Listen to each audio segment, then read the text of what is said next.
Hey everyone, it's Daniel with VintageMagic.com, and thanks again for watching my YouTube videos. Hit subscribe below if you're interested about magic investing, collecting, and we're going to launch weekly videos for you guys to learn more about magic investing. So today's video is going to be about a question that I get almost, at least once a week.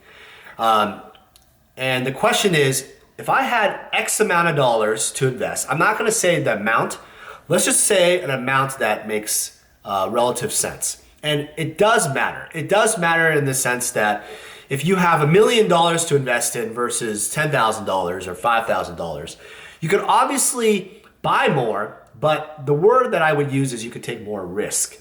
Because people that have more money, the people that are billionaires in this world, for example, they have the appetite to take a lot more risk. And obviously more risk, the saying goes, more reward.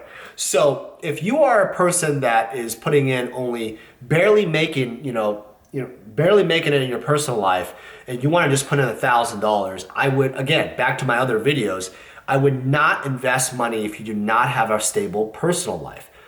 Main reason is because you're gonna have to sell your cards out, which aren't super liquid, and lose a transaction cost. And then you're going to have to put that money back in your personal life, and the whole investing model you just did was just down the drain. So assuming that you have a good personal life situation for financials, I would say that if you had, let's just start with a number that I think would be, a realistic number. I think, realistically, you have to have about $10,000 to $50,000 to invest in, vintage Magic the Gathering collectibles. So you can really have some exposure into the the stuff that's involved in that arena. I would say once you get to like $100,000, $200,000, $300,000 of collectibles, you could definitely take more risk and have a wider portfolio. Now, not everybody will agree with this video, so I'm perfectly fine with that. But if I was advising someone, I would look at, with $10,000 to $50,000, I would look at old school cards that are obviously on the reserve list and have no ability to be reprinted. Old school, to me is 93, 94. You might even want to go, even 95, 96. But I would look at reserve list cards. Obviously, some of you guys out there know about old school Magic. It's a format, 93, 94, that's very hot. People need sometimes 4 of certain cards. And also, there's a huge nostalgia factor to the game to even make sets for these sets. So I think there's a lot of great investment opportunity for these sets because of the reason that most people that play old school never really sell their cards. Most of these people have really well-paying jobs. They do it as a very casual thing, but they really appreciate and enjoy the game. Another factor is what I just mentioned was collectability. Another reason why the new sets really don't have much holding value is because there's very little collectability anymore. Now, you might be like, well, there's these Masterpiece Edition cards, like the Crucible Worlds. This is the original art. But that's a little different because the cards themselves, while there may be 1 in 4 every box and there's 30 different copies for Kaladesh, the Crucible Worlds original art is just 1 of 1. So when you look at collectability, you have to look at how rare is this collectible that you're investing in. So one of the things that I always look for are collectibles that are not reprintable, high quality condition. Now, if you're buying heavily played stuff, you're buying stuff that are badly worn, you're not going to get great resale value. So whenever you buy something, and I'm not saying don't buy that kind of stuff, I'm just saying that make sure you get the best value for the price that you pay. So that's also a factor, is condition. But I also look at this collectability. I think it's something you guys got to look at. Tell me below if you guys think that I'm totally wrong about this collectability thing, but I think that collectability in Magic cards is a primary reason why you see growth in Legends, Antiquities, Arabian Nights, all those sets. I think Rudy from Alpha Investments has like 4 sets and growing. Where do you just tell me where in Magic right now do you see people having 4 sets of any modern set for themselves in their collection. Tell me one set. I'll tell you right off the bat, it's not happening. No one has 4 sets of Theros. No one has 4 sets of Born of the Gamble or Born of the Gods. No one has it because they are just not collectible. Another debate we can have later on is why they're not collectible. But remember, when you're investing into these cards, you have to look for collectability. Another $10,000, $50,000 benchmark is sealed product. I think there's a lot of room for sealed product to grow. I think you have to be very careful on where the provenance, and what that means is where the history of the sealed product has come from. If you go on eBay or go to Craigslist and some guy has a picture and tries to sell some product. In fact, there was a guy who contacted me on eBay. I don't even have the screenshot with me, but it's ridiculous. It basically is this guy from Florida. It's like an 850 number. It's like Mr. Brown or something. And he basically wanted me to call him to discuss some beta booster box or whatever. But this scam has been going on forever. This guy has been posting stuff about me, for example, that I'm selling, or even uses my name in fake emails. Here's the problem. When you buy sealed product as an investor, you have to be very careful who you're buying from, where the history is. If the person does not want to talk to you on the phone, that person is a scam. I'll be honest. Anybody that doesn't want to talk to you on the phone is a scammer. And they cannot tell you that, hey, look, I don't know how to speak English or I don't know how to talk. They can talk on the phone. If they're going to sell you thousands of dollars of product, you should pick up the phone and talk to them. So sealed product is a great way to invest, but again, be careful. And what I mean by sealed product is you have to just look at margin count.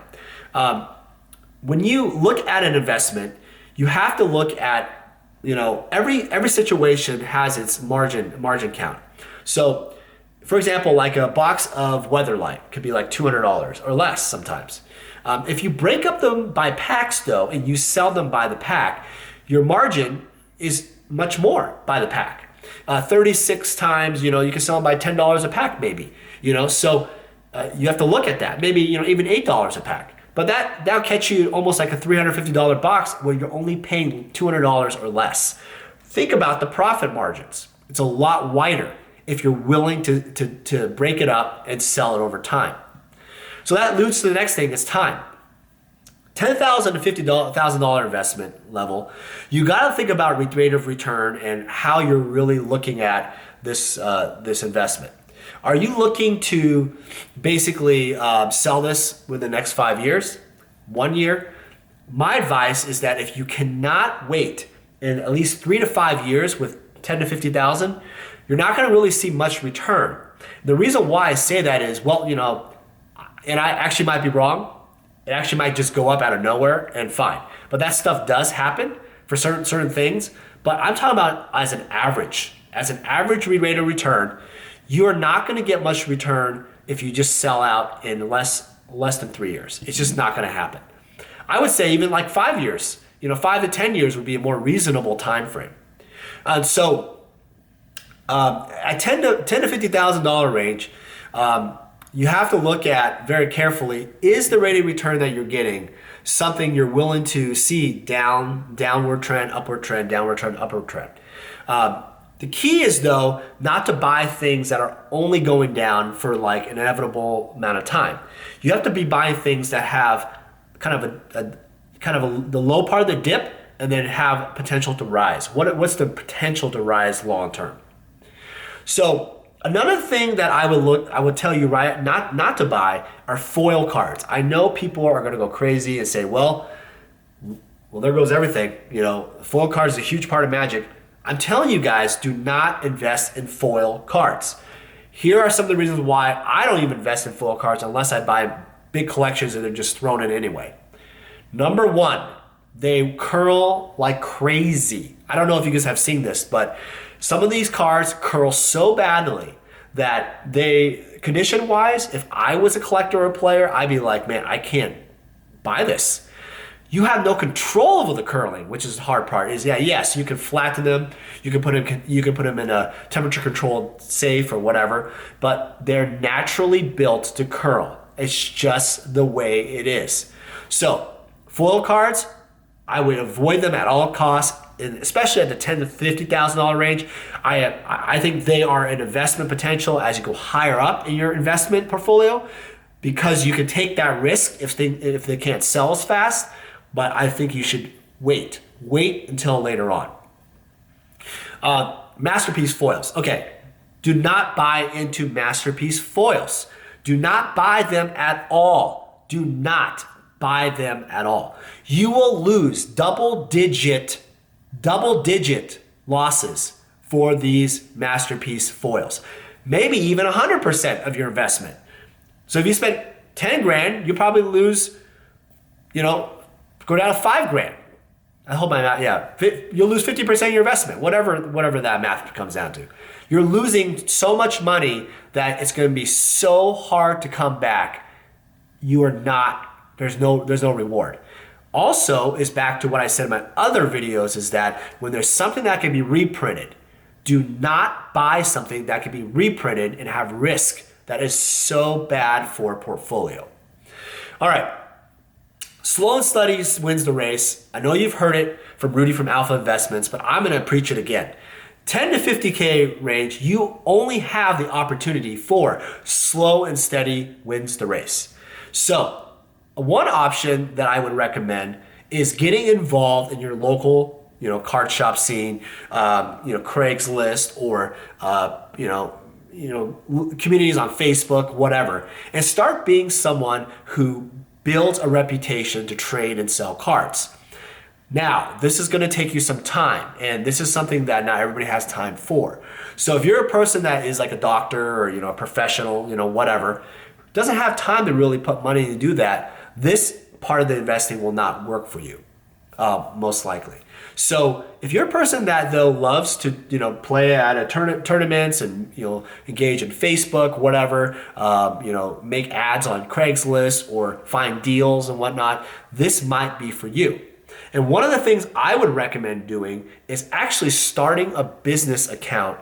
And I think the laws have changed over the years, but I believe if you do, 20 transactions a year or something, you're considered an LLC. You're considered a business in some weird way. I might have to look that up. But on PayPal, I know that if you do a certain amount of transactions or dollar amount, I think it's like over $5,000 or 200 transactions or something, you have to file a 1099. So first off, filing a 1099 and being a business, individual business owner is a good thing. It's a good thing because what you're doing is things that require for your business or gaming, hobby in a way, is now a business. Driving to the Grand Prix, hotel stays, whatever. You got to get a good either CPA or H&R Block advisor, or whoever you're using can advise you on that. So establishing that type of, like, you're a reputable trader in your community means starting like a business. It really does. You got to establish that. So if you start even like a side little business on the side, it will benefit you if you do it right, and keep great paperwork. So this is the biggest point I would say for the trader part, is that now if you establish yourself as someone that you can have a reputation to buy and sell from, people start building that network from you, you can start finding people that need certain cards. And you can also link them to people that have the cards and people that want the cards. And you put them together, you're that middleman right here. And that's actually one of the reasons why I started my business. I've been doing this for several decades now. And I could tell you that, actually a few decades. And I could tell you that one of the biggest advantages of being a broker of any kind is that you really take no capital yourself.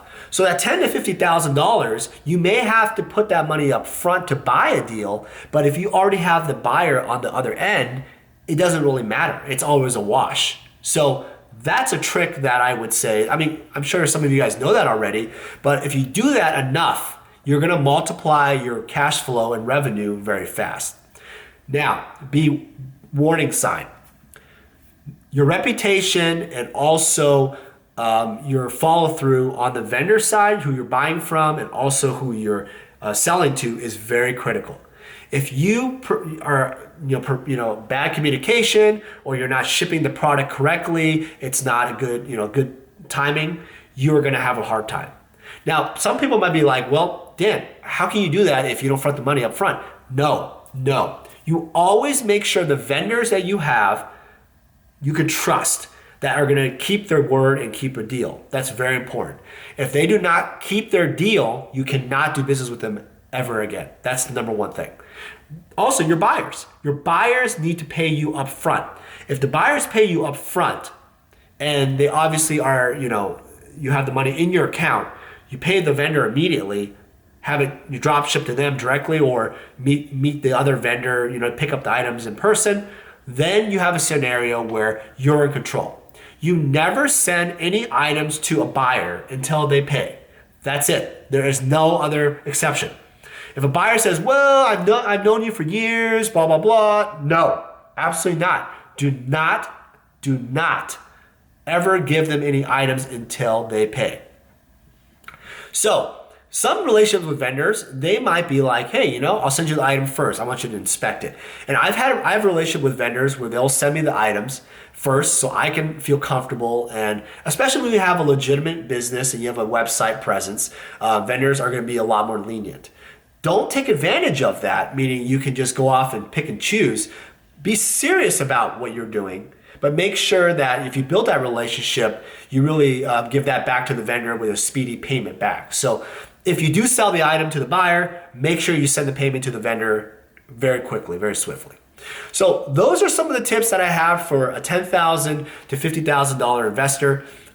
What do you guys think? I mean, I try to go over some generalized things. If you guys want me to go through some more detailed stuff, hit the comments below. I want to hear more about it. And you guys, thanks again for watching one of my YouTube videos, and we'll talk soon. Thanks. Happy investing.